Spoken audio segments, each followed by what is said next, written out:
Hello, welcome to the Wildline podcast. I'm your host, Dan. This is a podcast about movies and how much money they make at the box office.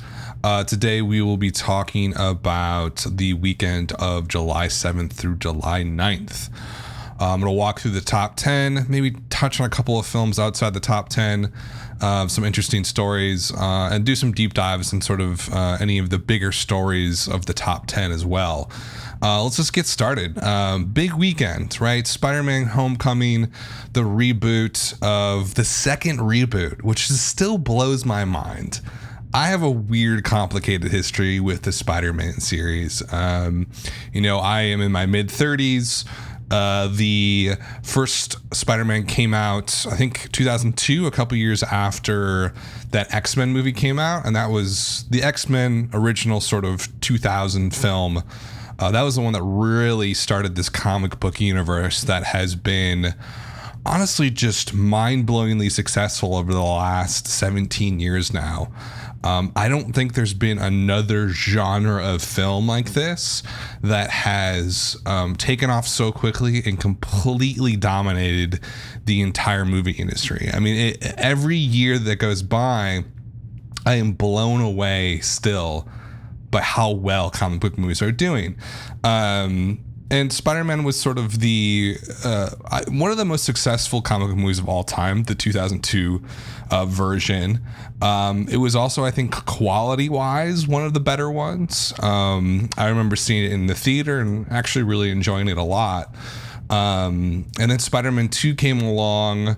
The original Spider-Man made 400 unadjusted. I have to look at what it adjusted. I've realized that Box Office Mojo and The Numbers, the two sort of data nerd sites for box office, I don't know what The Numbers does, but I know Box Office Mojo, when you adjust for inflation, it's not really adjusting for inflation. Like there's a little drop down and says, oh, what is this in 2017 dollars? My assumption was always that they were just using, the actual rate of inflation, which is about 3% each year in the United States.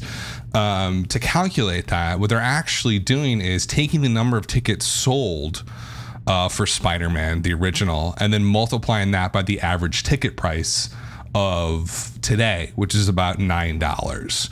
And I've noticed that, so it's not really adjusting for inflation because that's not real true inflation, right? Like a different ticket price for a movie creates a different demand or different supply for that movie, if that makes sense.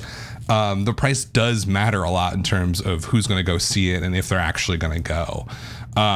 So for whatever, if you want to get into sort of financial modeling and stuff like that, that's a whole nother podcast series, I guess.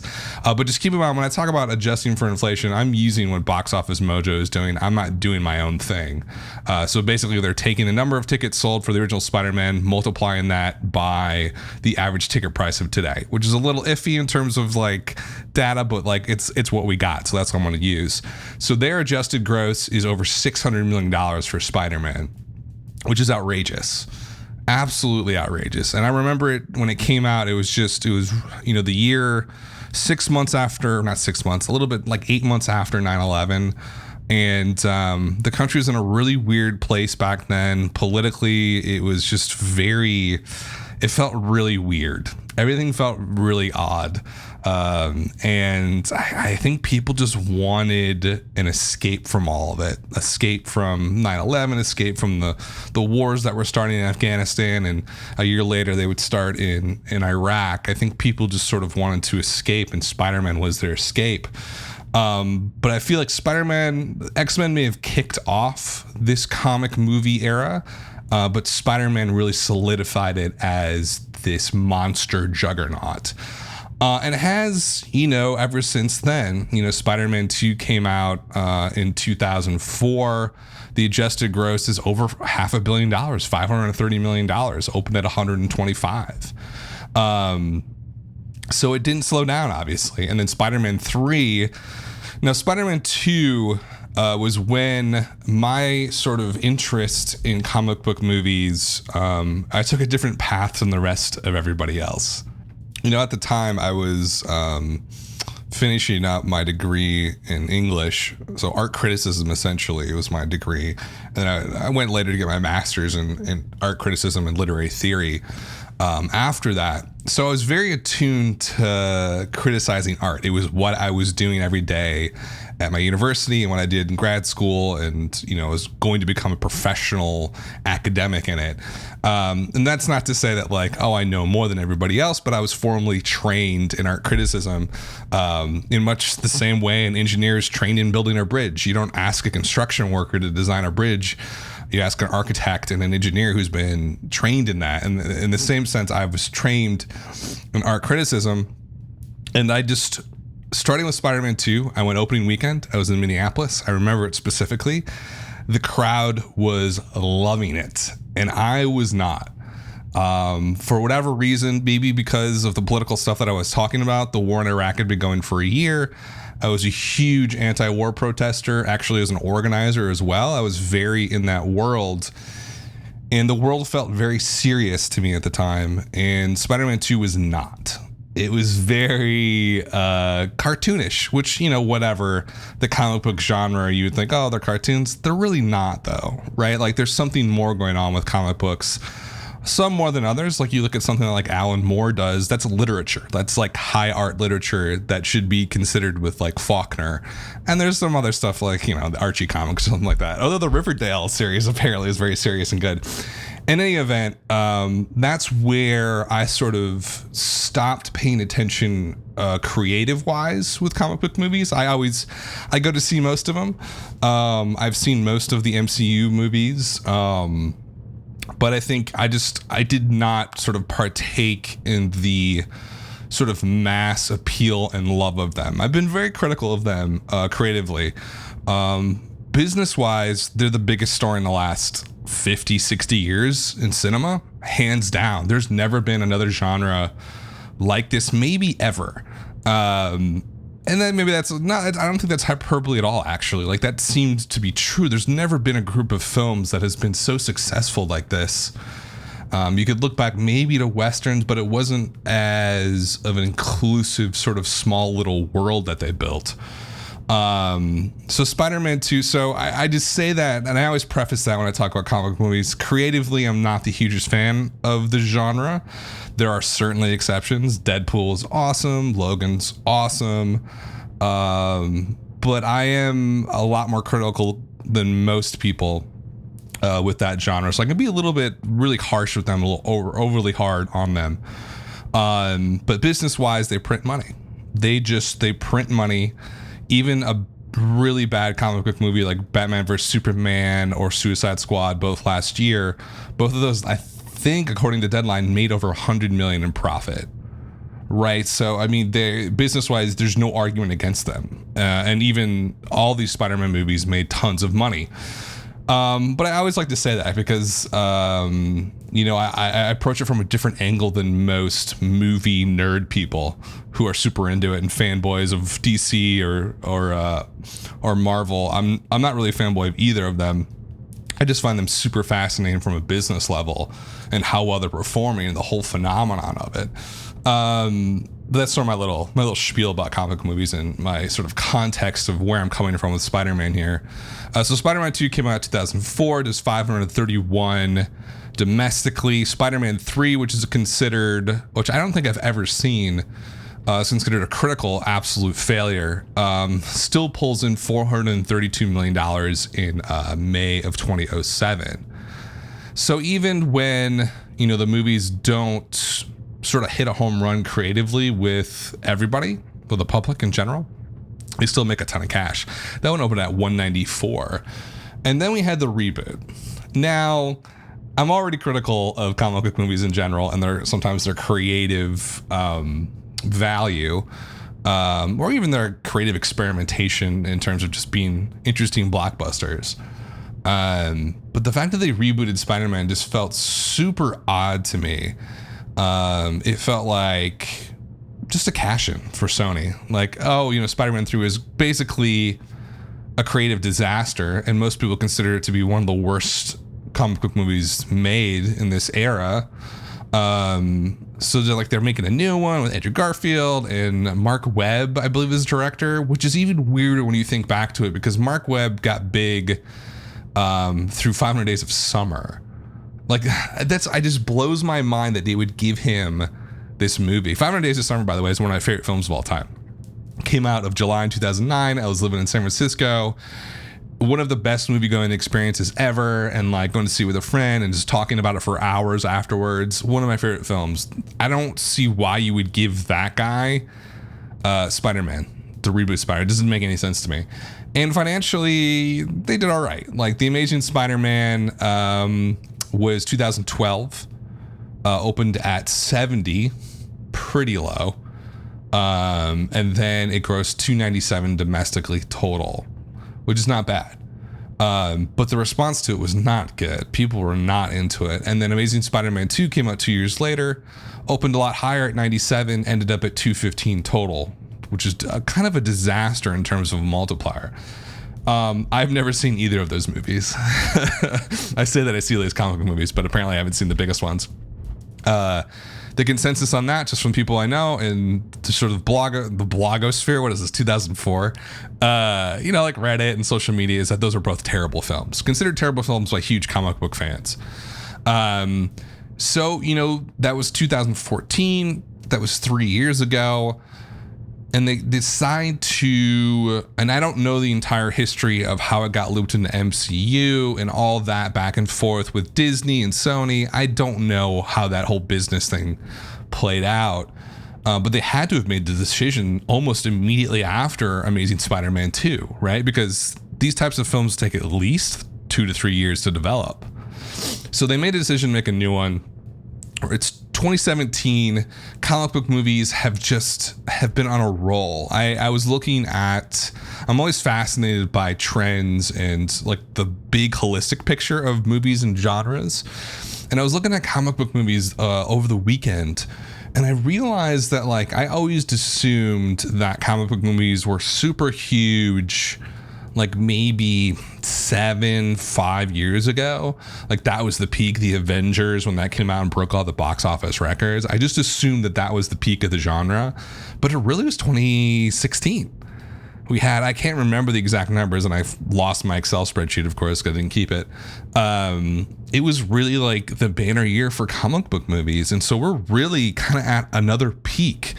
I did like a really long episode once, and it was based on this super ridiculous Reddit post that I basically walked through the entire history of comic book movies.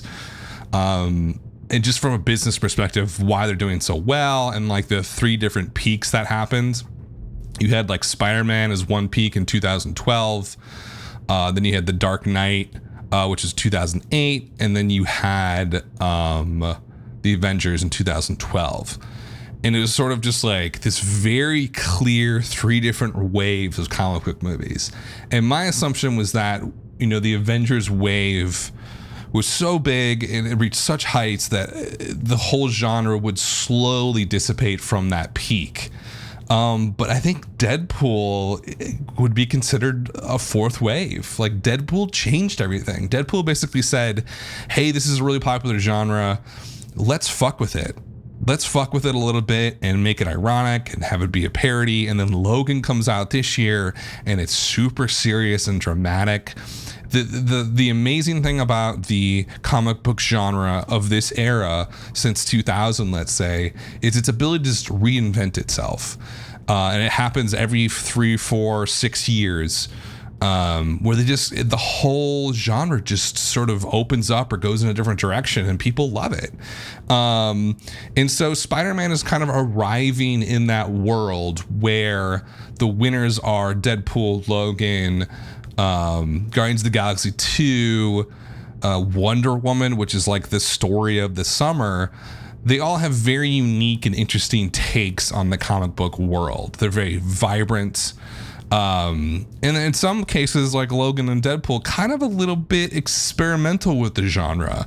And just from my formal training in art criticism, usually when a genre gets to the point where parody and irony become strong selling points for that genre, that's usually sort of the the tapering off, because when you've gotten to the point, like especially with Deadpool, where it's funny because it's making fun of comic book movies, that's sort of like the sunset point. That's when the sun starts going down in the genre.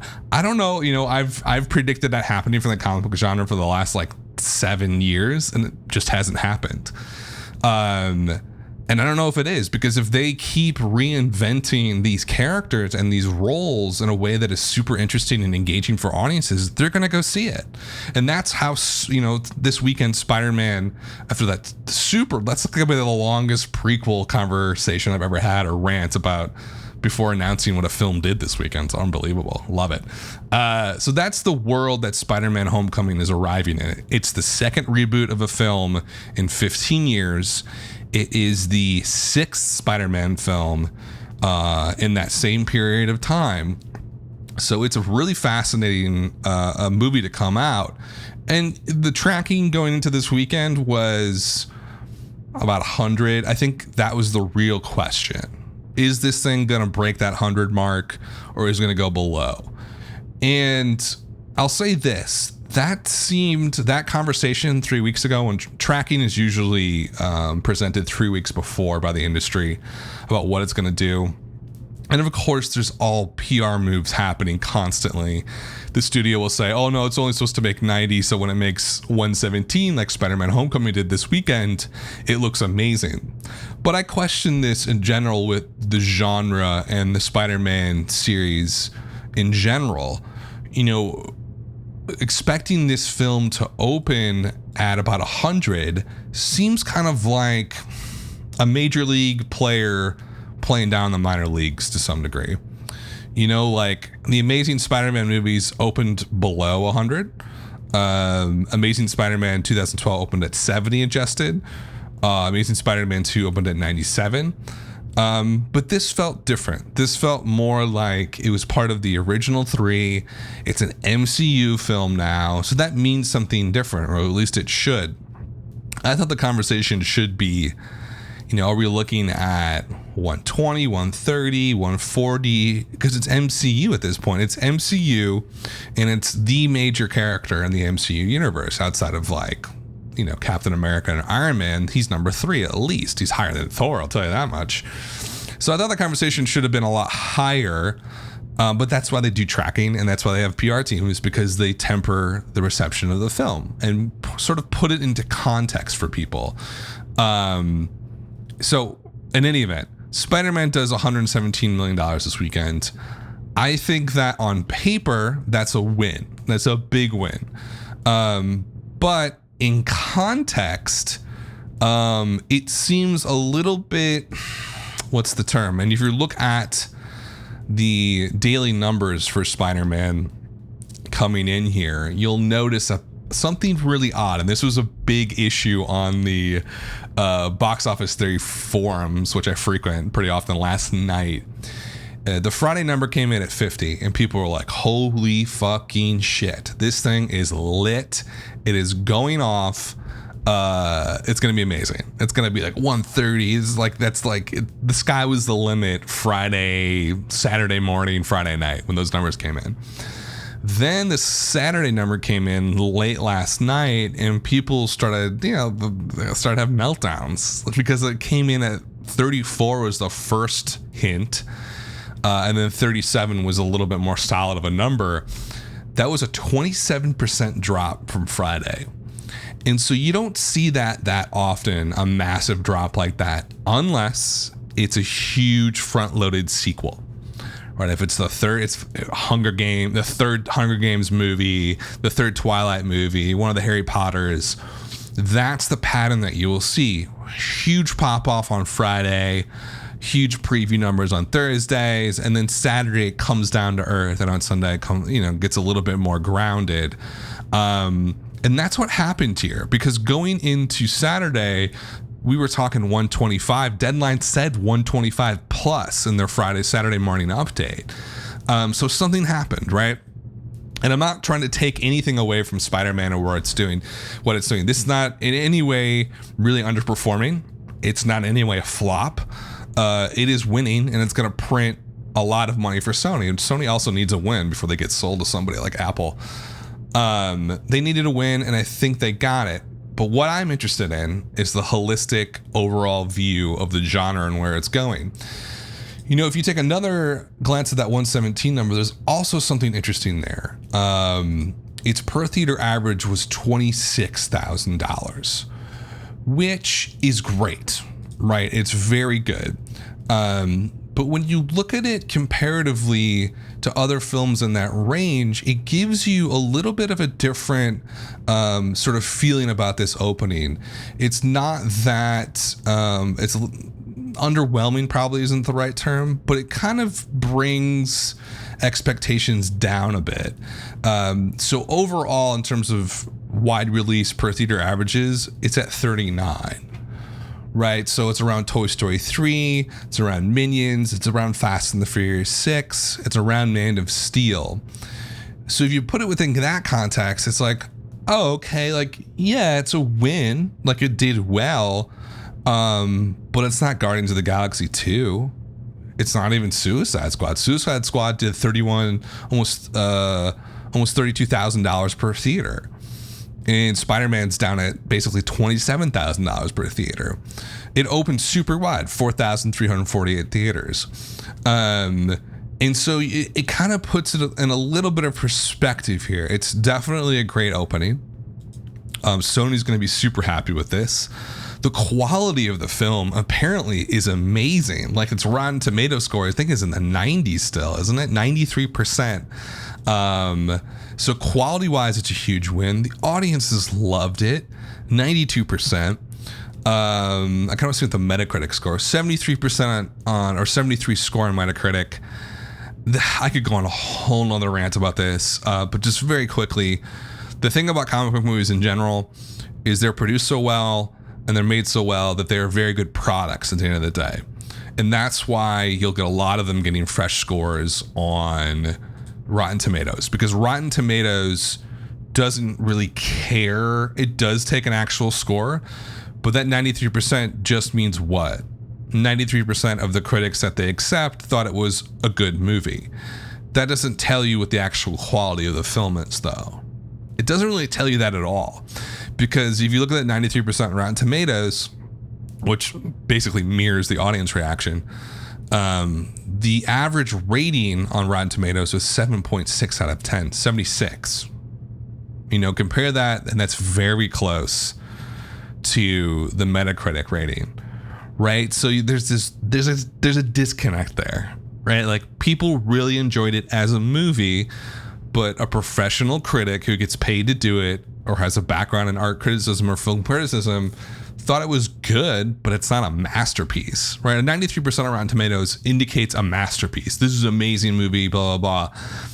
But it's, I mean, I can tell you objectively that it's not. I haven't seen it, but I can tell you 73% on Metacritic tells me something, right? As opposed to the 86 that Baby Driver got. Like, they're just different levels of films. And the reason I bring that up is because this is the 6th Spider-Man movie, right? It's the second reboot, and what we're seeing now, I think, and this could be me just being a negative Nancy about comic movies like I always am, but I saw this happening, is that the return here is getting less and less. If you look at multipliers for these big films, I mean, you can make the argument that, hey, they're just really front loaded, which is totally fair, I think, on some level. They're just front-loaded films. This will not have a 3x multiplier. This will not have a 2.7x multiplier like a lot of the MCU movies. This, I think, is playing like a huge, big sequel. Massively front-loaded, maybe a 2.5x, maybe lower. Look at Civil War. I guess, was Civil War last year? Or 2 years ago? No, it was last year. Look at Civil War. Civil War did amazing, right? No one complained about the performance of that film. You couldn't possibly. It opened at $42,000 per theater, $179 million. There's no way you can complain on that, right? But on the back end of that film, its multiplier, I believe, was only 2.4, which is not good. That's just not a good multiplier. And so you make the argument, well, I guess it was just super front loaded. It was super front loaded. Actually, it was it was 2.28. So even lower than that. That's pretty poor for a multiplier. It ended up at $408 million. They probably printed $200 million in profit easily. So nobody's crying there. Like, nobody's upset. Like, it's a great opening and a great win. But remove it from its little world. Spider-Man's going to make at least $100 million of profit, right? At least. It only costs $175 million to make. There's, triple that for marketing and distribution costs. It's going to print 100 million, but there's a pattern here that I certainly want to highlight, obviously, as I won't stop talking about it, is that there is sort of a weird shift where the multipliers are dropping. Even within the single weekend, you could tell that it was a fanboy sort of win, and that's the crowd that came out on Friday. The rest of the audiences, the sort of like middle America who are kind of mixed about seeing it, maybe they didn't show up on Saturday, and we won't know until actuals come out tomorrow if they showed up on on Sunday. So it's a win. It's a really good performance. 117. It was tracking at 100, so it's great. But again, tracking compared to what? Right? Like, if you compared this to Civil War last year, then it's not great. But if you're tracking it compared to Wonder Woman, then it's awesome. I think that would be unfair to Wonder Woman because it's totally unknown property that opened up and just crushed it and has probably the best legs of a comic book movie of all time, I believe, at least in this recent era. So I think it's interesting to watch, and the telltale sign for me in Spider-Man and what its overall story is with the box office in terms of comic book movies in general is, what's this multiplier going to be? Overseas is going to make a lot of money. I don't know if the breakdown is going to be 30 to 70 or 40-60 in terms of domestic to foreign, but it'll be somewhere in that range. They tend to obviously make a lot more money in the foreign, but studios get less of that take, remember. We'll see where this goes. The key is the multiplier. If this has a multiplier, I don't think there's any way it's going to repeat what Wonder Woman did. I mean, that was its own thing. Over 3x now multiplier. If it goes below 2.7, that's kind of expected. If it hits 2.7, I would be surprised, and that would be an indicator that the high quality of the film really carried it here to a bigger audience than the fanboys. And I don't want to say $117 million is just fanboys. It's not. It's a lot of people who are not super obsessed with the MCU went to go see this. But is it going to make what the original make? Is it going to make $600 million? No. Is it going to make $400 million? Probably not. And that multiplier is going to be the determining factor on the success of this film. Is it going to be profitable? Yes. Is it a win? Yes. But how big of a win is it? If it has a sub 2.5x multiplier, that's going to be where it gets interesting. If it drops down to 2.2x, that's going to be a sign to me that something is shifting in the genre, because this movie is a very traditional comic book movie that could have come out 10 years ago and people would flock to see it. It's not a Deadpool. It's not a Logan. It has that sort of very cookie cutter traditional feel to it. And my big question recently has been, are those movies going to play well anymore? Are they going to be the number one movie, the top 5 movie of the year, right? Those very traditional comic book movies. And I think that's super fascinating, because the big question is, how is Justice League coming out in November? How is that going to do? Because that seems like you got Wonder Woman in it, you got Aquaman, you got Batman, but it seems like, the Avengers, right? It's kind of got that sort of feel to it. And I wonder how it's going to do. I wonder if the comic book movie genre is really shifting towards these more experimental, I say experimental in quotation marks, but it is experimental for box office, because that was a big bet to do Deadpool that way. And that was the reason why Deadpool was such an outrageous win, was the production budget was super low. The marketing was really inventive, because it was a big risk for them. They didn't throw $175 million at Deadpool like they did at Spider-Man Homecoming, right? They didn't. It was a big risk, and it paid off really well.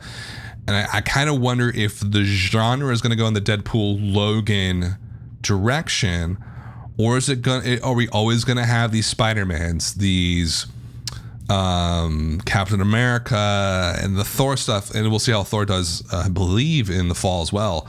We'll see if it shifts a bit, right? We'll see if it goes a little bit more unorthodox, which I think it's going to go. And that's where the money is going to be, in those more interesting, kind of outlandish, a little bit experimental comic book movies. I think that's where it's going to go. But Spider-Man Homecoming will tell us that story with its multiplier.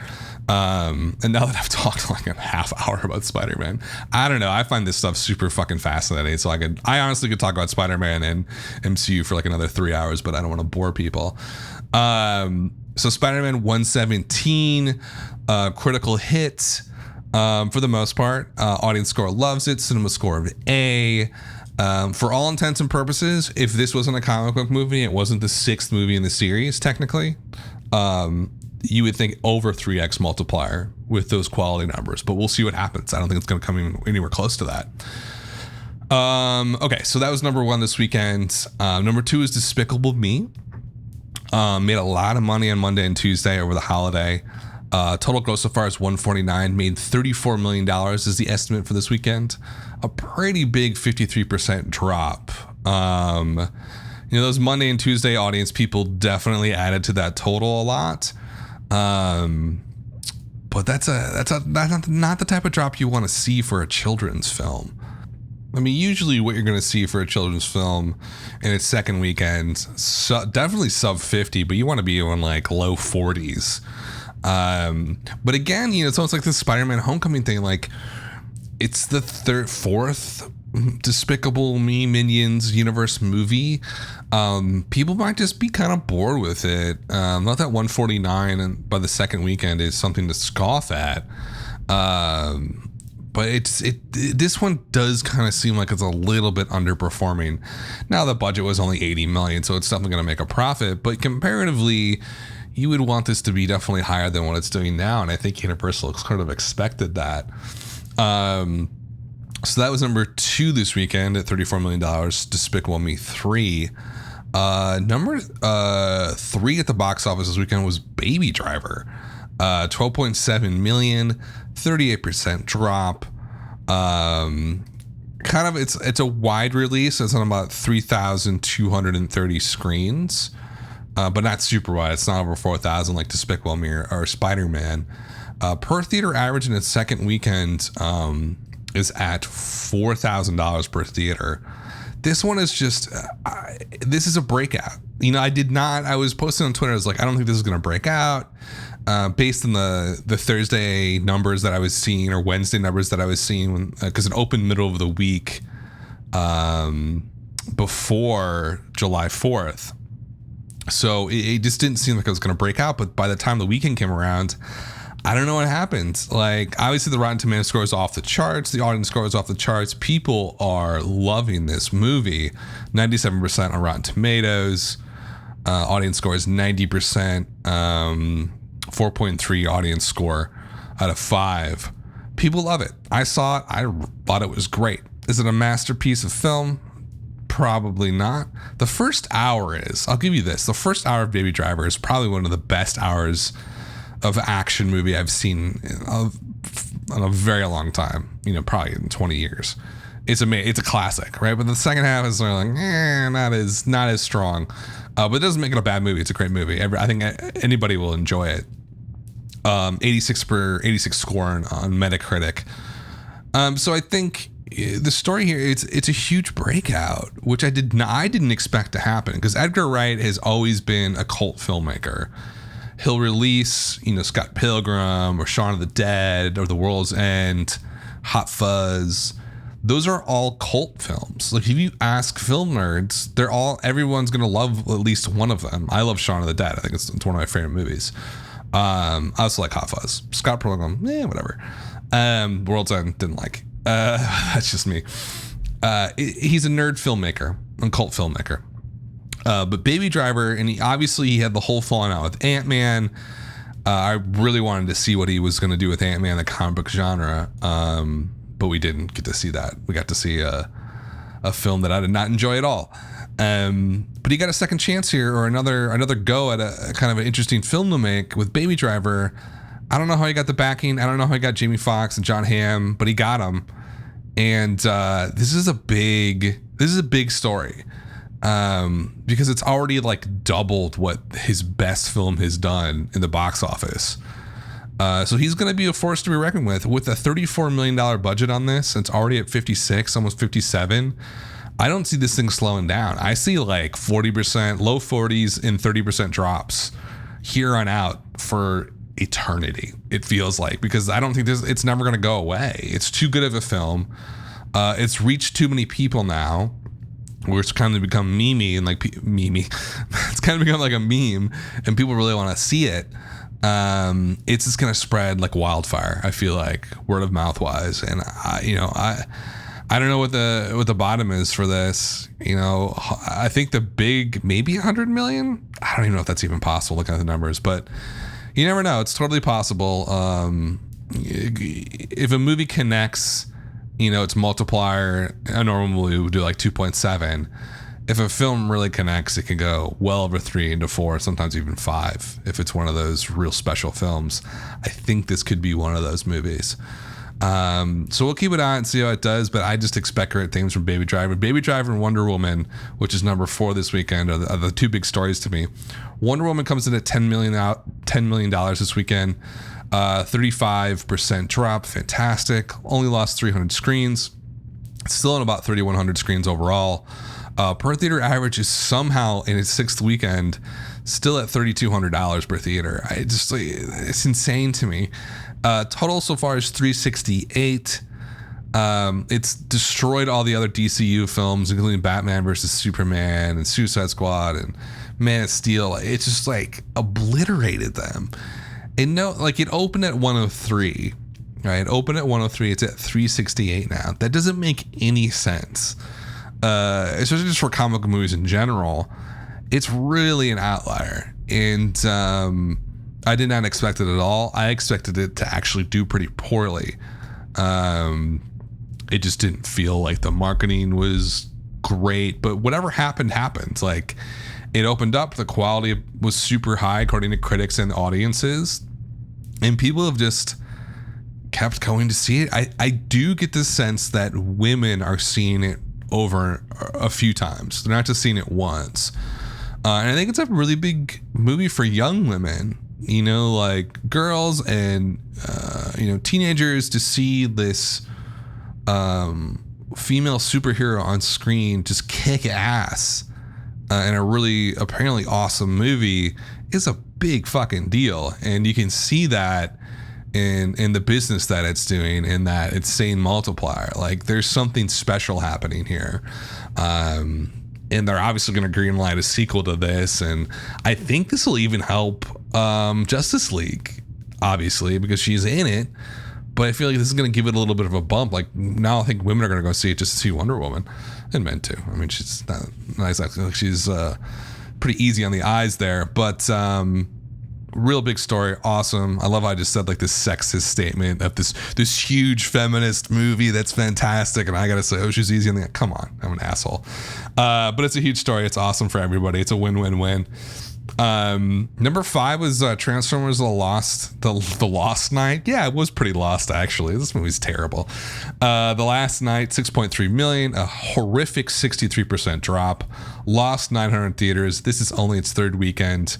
It is below the Mendoza line for a wide release film. It's under 2,000 per theater.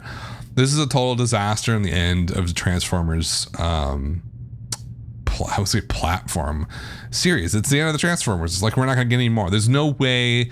And like, all the excuses people are going to make, it's going to make more money overseas, blah, blah, blah, blah. No, like, you can't underperform this massively. Its production budget was well over 200 million. 217 is listed, but I bet you it's higher than that. The marketing was probably at least 150 worldwide. Biggest thing out the door. And they're not. And the thing about this too is that a lot of the revenue comes in on that back end, like the streaming, like the TV deals. Those are all relational and proportional to how it does at the box office. Why would HBO pay more money for a film that bombed at the box office? That doesn't make any sense, and they won't, because they're a business, right? They want popular products. They want products that people want to see. Now, there's somewhere instances where people are like, oh, I don't want to see it in the theater, I'll wait till it's on HBO or Netflix or whatever. Those are, that's not the norm though. Like, the cost to sell this fucking thing to whoever for streaming rights and all that sort of shit, like, that is proportional to how it does at the box office to some degree. It's not 1-to-1. If it does like 50% less, it's not going to cost 50% to stream it, right? 50% less to sell it to HBO or whoever. But it's not going to sell what it probably should be selling at. So there's going to be some money situations with this Transformers movie. Now, I'm not going to say it's going to lose money because I don't know yet. I'll wait till next year when Deadline comes out with their analysis. But it's not a win. I think at best it's probably going to push. I don't see them ever making another Transformers movie, at least in this sort of Michael Bay world anytime soon. If they do make another one, they're going to have to reboot, is what it sounds like. Work for Spider-Man, apparently, so maybe going for Transformers too. Okay, let's keep going. Number 6 was Cars 3, a decent 42% drop, 5.6 million. Lost 874 screens. Per theater average is just around $2,100. Total take so far on Cars 3 is 133.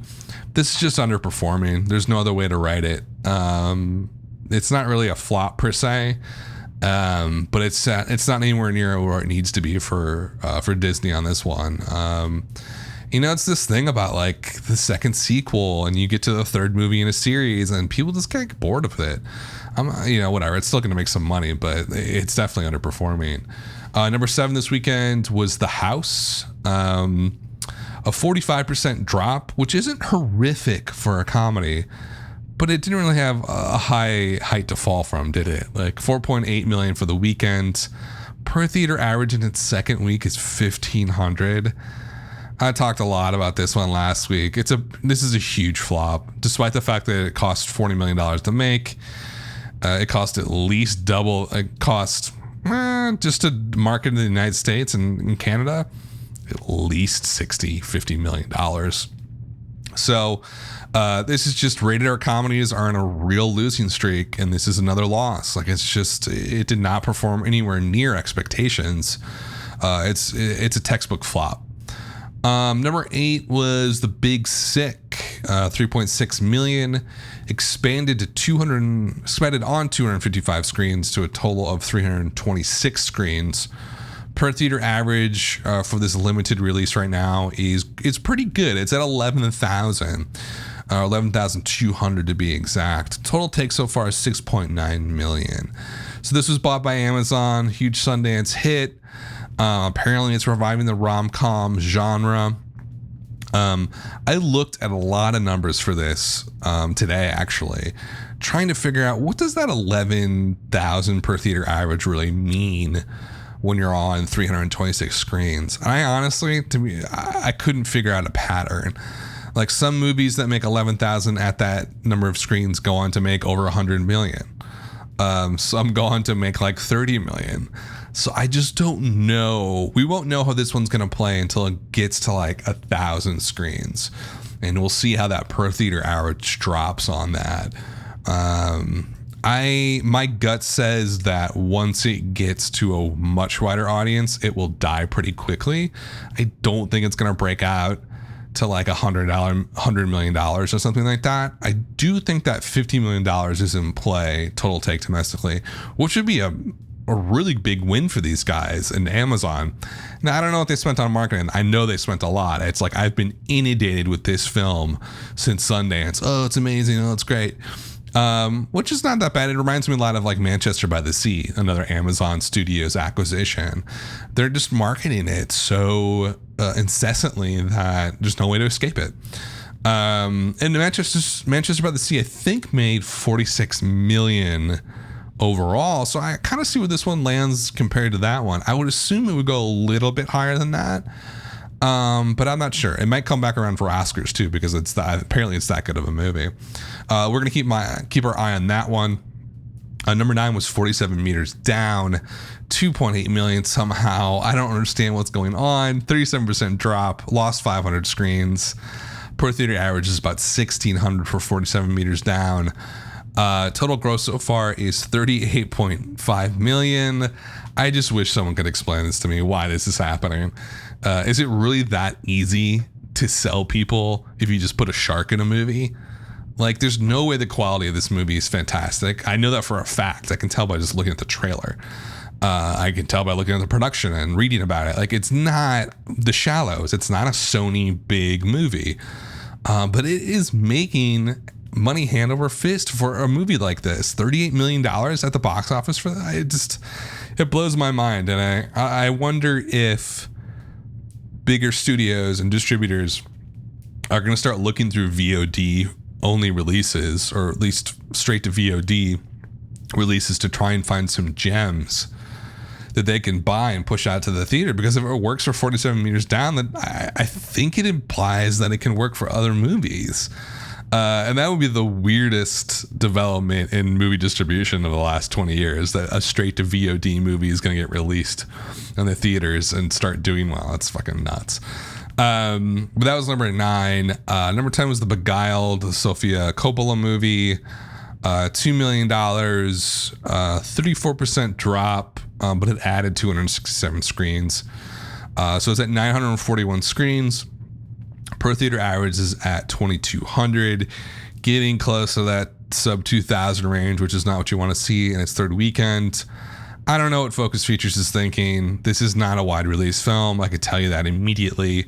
If you tell me the director and the plot, I could have told you that this is going to play well in like the middle of the country, or, you know, outside of New York, Los Angeles, San Francisco, Chicago. Like, it's just not going to. Like, there's just no way that people are going to go see this. Sure, it's got Nicole Kidman. I think it has Nicole Kidman. But this is an art house film. And this is just like last fall, when they tried to put out all these movies like Nocturnal Animals and Miss Sloane, and you're just like, what do you, or Neon Demon, or the hell it was, like, that's not to say that they're bad films. I'm not making a creative judgment on them. They're probably great films, but they're art house films. They're for a very specific slice of the US population and Canadian population. They're not for everybody. They're for a small group of people. And I don't know why you would set up a film to lose this way, because that per theater average, the moment they add more screens, if they do, is going way below 2,000. It's going to be like 1,500 or lower next week. So sure, it's made 7.4 million, but you got to think that the remarketing cost alone might exceed the revenue it's going to make from box office. I think it must. So we'll see what The Beguiled does. It's like a weird film to try and push out to the mass audiences. It just doesn't seem like a good fit at all. That's the top 10, and I've gone on for a long time. I'll briefly touch on stuff outside the top 10. A Ghost Story opened up on 4 theaters. It's the A24, which is like the top tier new indie darling right now, studio distribution company. A Ghost Story did 108,000 per theater on limited release. Something to keep an eye on, right? I don't think this is going to break out even anywhere near even what The Big Sick is doing, or thinking like a bigger sort of, it's not indie, but it feels indie, like Baby Driver. That feels kind of like an indie flick.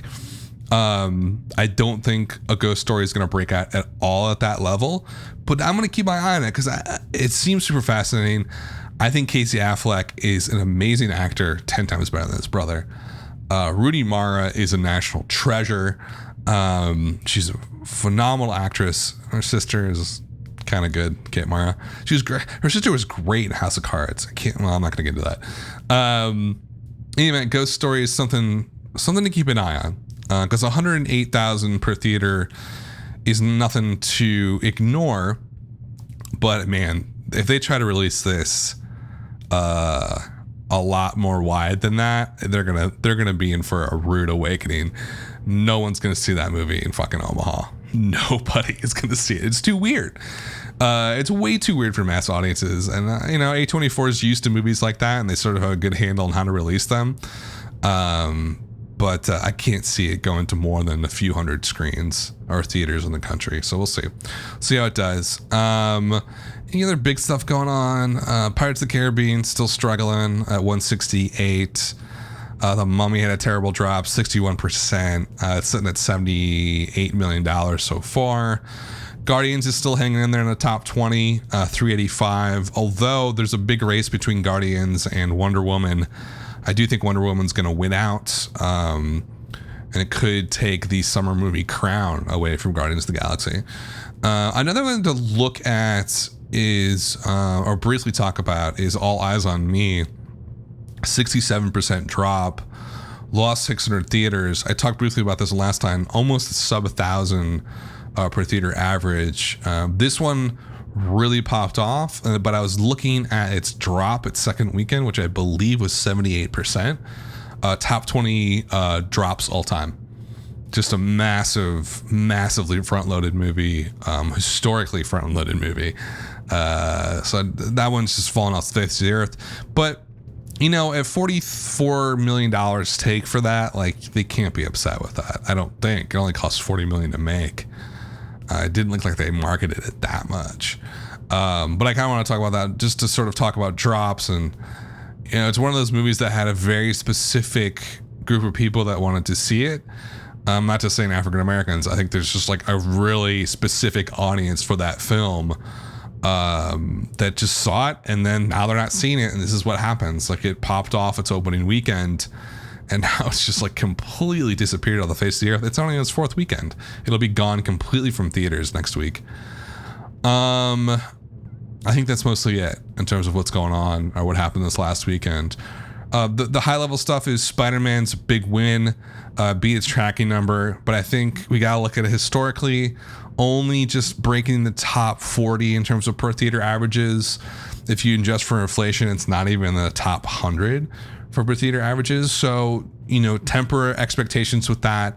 We're going to keep an eye on its per theater, on its multiplier to see where this comic book genre is going. Where's it going? Like, is it gonna, are they just going to keep making movies like this? Kind of middle of the road, cookie cutter comic book movies, and they're going to do insanely well? Or are these multipliers going to keep dropping, and they're going to have to like put more money into the Deadpool stuff and Logan or Black Panther or something a little bit different and new? Baby Driver, amazing. Wonder Woman, amazing. And we'll look at the big six and see how it does over the next few weeks and see if it breaks out. Coming up next weekend, just to really briefly touch on them, Wish Upon, small little horror film from Broad Green Pictures, says it's opening wide, I don't know, 2,500 theaters maybe. But the big opening next weekend is War for Planet of the Apes. I have no idea what it's going to do. I don't know, maybe 60, 70. I kind of have to look at what the other one said. I've saw one of these movies once. The first one, I was just not a fan at all. Planet of the Apes. God, the series has been around since the 60s, the original. Yeah, this thing's not going to open above 70s. There's absolutely no way. The last one opened at 72 in 2014. They've gotten better and better in terms of opening, but I don't see it happening with this one. I think Spider-Man's performing too well right now, and Wonder Woman's just sticking in there. I just don't see a huge audience for this. I think that the people that want to go see a movie that are maybe older and maybe that the sort of target demo for this doesn't seem like a teenager movie, to be honest with you. Sort of the over 25 audience, I think they're going to go see Dunkirk the week after. I don't think they're going to go see this one, despite like the fact that it's apparently very good. Anyway, so that was the weekend. That's the upcoming week. This has been the Wildline Podcast. Thanks for listening, guys. As always, check out what I'm doing on Twitter. I've been doing a lot more on Twitter recently. I really enjoy it. It's a good way to get my thoughts out right when they hit my head, even if they're completely ridiculous, like Baby Driver's not doing well or whatever. So follow me on Twitter. And then as always, reach out to me on SoundCloud or YouTube if you want to have a question or anything or a suggestion. All right, take care.